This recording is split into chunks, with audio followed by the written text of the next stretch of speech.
That's all we've ever wanted. The Psychedelic Music Show at AFVN. I'm Army Specialist Zach Johnson. Our APO here is 96309. If you send a request to that number, what we do is we open it like this.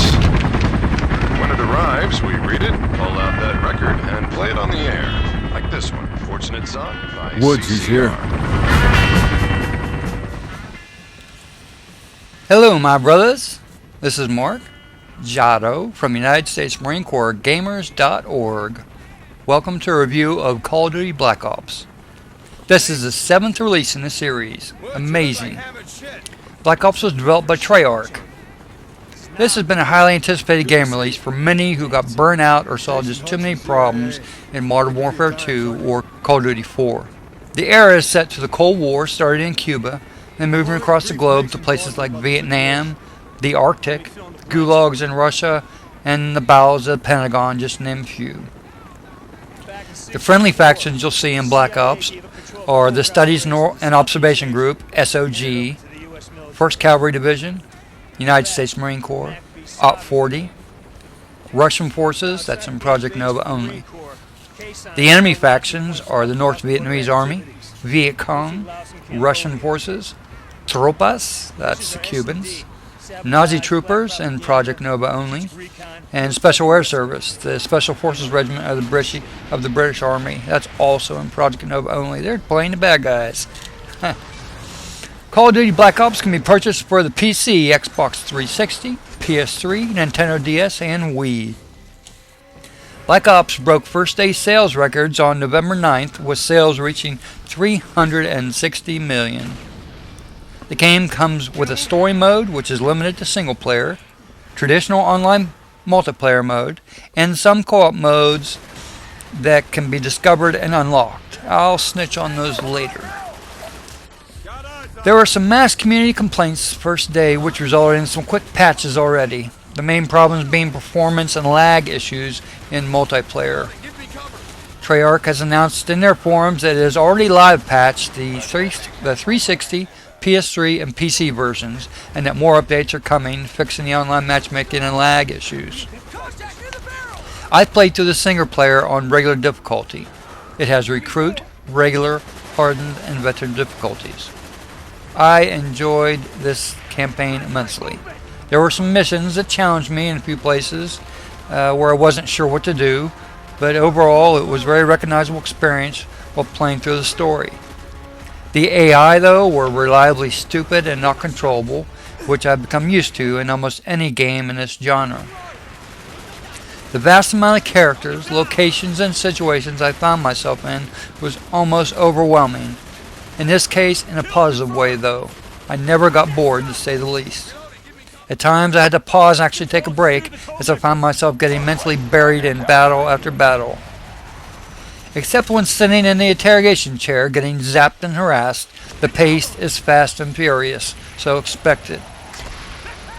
The amount of content in Black Ops is just amazing. On land, sea, and in the air. You'll be doing battle and trying to save the world from a later to be discovered nerve agent known as Nova 6. Definitely don't inhale that shit when you find it. Each mission was graphically smooth and crisp. The graphics were well done, just as they were in Modern Warfare 2 and Call of Duty 4. Better, but not by much. Personally, I believe we've reached the limits of graphic quality for current consoles. No doubt the next generation consoles are being built and tested as I speak. We'll just have to wait and see for that change. Although I'm not too sure what past the current gaming and high definition that we're using now our eyes will be able to notice. We'll just see what happens. There are Marines in Black Ops, unlike the last Medal of Honor game I reviewed. The Marines are found in Vietnam during the siege of Khe Sanh and the mission SOG. I was disappointed that we didn't play as Marines. Instead, Treyarch sought to have us play as stereotypical SOG, those Studies and Observation Group guys. And they were unset, dirty, bloody, bandana wearing, and right out of the movies. Sort of laughed at it when you see them come in. With a combination of chaos, sounds of battle, visual confusion during the battle in Khe Sanh, I did go on edge a few times during my gameplay, especially when I died several times at places where I just couldn't see a way through. Needless to say, I figured it out. The presentation of the campaign was excellent.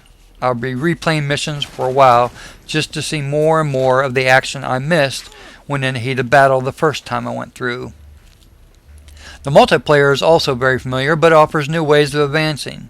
The newest part to get used to is COD points, which is the currency in the multiplayer game. COD points allow players to buy weapons, attachments, and contracts. In addition to this, players are also allowed to wager these points in certain game modes. There are currently 14 maps available for multiplayer, some of which you'll see in the campaign. Here's a rundown of the game types. Team Deathmatch, which is changed so that points for headshots and other bonuses will be added to the team score. Capture the Flag, Search and Destroy, Demolition, Hardcore Team Deathmatch, Hardcore Search and Destroy, Headquarters, Sabotage, Domination, and Combat Training, in which you fight against enemy AI in a training mode. The Combat Training mode is actually pretty cool. You can enable your friends list names so that they will show up as a bot. So you're sort of used to seeing people run around the map. Even though they're bots, it uses everybody on your friends list. The game I played seemed to stack every one of my USMCG folks on the other team, and I got pretty much pwned just like the noob I am. Contracts are a new system in Black Ops. A player is able to buy a contract with COD points, which will then direct them to complete an objective. Completion of a contract will yield higher COD points than what they originally paid for the contract itself. Wager matches, one in a chamber, sharpshooter, sticks and stones, gun game. Create a Class 2.0 allows players to customize their appearance in addition to their loadout. Players may see what their character looks like while choosing a class, as the player's basic appearance will be determined by their Tier 1 perk. Players are also able to choose a face paint pattern. Players now have the ability to engrave clan tags and emblems onto their guns. A quick rundown of the Killstreak awards are Spy Plane, RCXD, Counter Spy Plane, SAM Turret, Care Package, Napalm Strike, Sentry Gun, Mortar Team, Attack Helicopter, Valkyrie Rockets, Blackbird, Rolling Thunder, Chopper Gunner, Attack Dogs, and Gunship. Multiplayer also has local split screen for the 360 and PS3. Not sure about the Wii on that one. Now remember I mentioned co-op earlier. Well, it's not like the co-op you used to find in Halo Reach, but instead it's a zombie mode, which can be played with up to 4 players online, 2 local, or by yourself. One is available right from the start, Kino der Toten, featuring the cast from Award at War Maps Der Rise and Shino Numa. The other is unlocked after completing the campaign. The co-op mission unlocked after completing the campaign is called 5, and it's horde after horde of zombies attacking 4 playable characters, which are John F. Kennedy, Richard Nixon, Robert McNamara, and Fidel Castro. This is actually quite hilarious. Be sure to listen as they talk throughout the mayhem. They say some pretty funny stuff. 5 is played at the Pentagon. The last co-op treat they offer in the game is unlocked by getting out of your interrogation chair while sitting at the main menu. To do that, you tilt your head down looking at your hands, and then for the console you pull left and right triggers very fast. This will enable you to get up out of the chair. Look around the room till you find a small computer terminal in the corner. Walk up to the terminal and enter DOA into it. This unlocks a very cool top-down shooter arcade game called Dead Ops Arcade. What a gem. I love top-down shooters. If you remember an arcade game called Smash TV, then you'll be familiar with this one. Here's a rundown of the power-ups found in the game Dead Ops Arcade. Teddy Bear, Nuke, Lightning Bolt, Monkey Bomb, Electric Orb, Barrel, Bird, Sentry Gun, Soldier Statue, Death Machine, RPG-7, Ray Gun, Spaz 12, China Lake, M2 Flamethrower, Tank, Helicopter, Boot. Here's some extra information just for the PC players. PC version of Call of Duty Black Ops features dedicated servers. Modding tools and the laning feature have been returned, though it's likely the modding tools will come out a bit after the game has been released.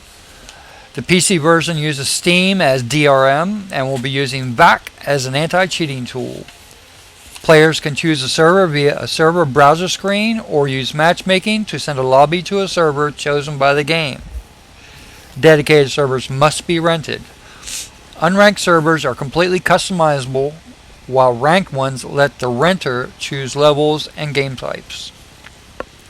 For the console-only folk out there, Treyarch has claimed that it will be close to impossible to use any kind of mod in Call of Duty Black Ops on the consoles. Matchmaking has been changed so that it's easier for friends to play together. The list of weapons is so long, guys, I'm going to post those in the forums where I post this review at. Last time, in the Medal of Honor review, I used a 5-star rating system, which seemed a little narrow for Black Ops due to the vast amount of content included in the game. Instead, I'll use a common 10-point system in which I give Black Ops 8 points. What a fine game. While they added twists and turns to this game, its familiar path and lack of having logical and functioning AI keeps it from achieving the chesty puller status, which would be 10 points, of course. If you're strictly a campaigner, I'd put this one on the rental list. If you're hungry for both campaign and multiplayer, then I'd definitely make this a buy and enjoy this fine game until the next flavor gets released. I almost forgot to add this in, but if you remember a text-based game called Zork, well, yep, it's in this game also. Go to that same console from the main menu, let yourself out of the interrogation seat, walk over to that same terminal where you unlocked DOA, and type in Zork, and see what happens. Yep, that's right. Zork is back inside Call of Duty Black Ops. That's all for now, Marines. I hope you enjoyed this review and are better informed by it. If you're a Marine, past, present, or future, don't forget to check out USMCG.org. Semper Fidelis, Marines. Ugh.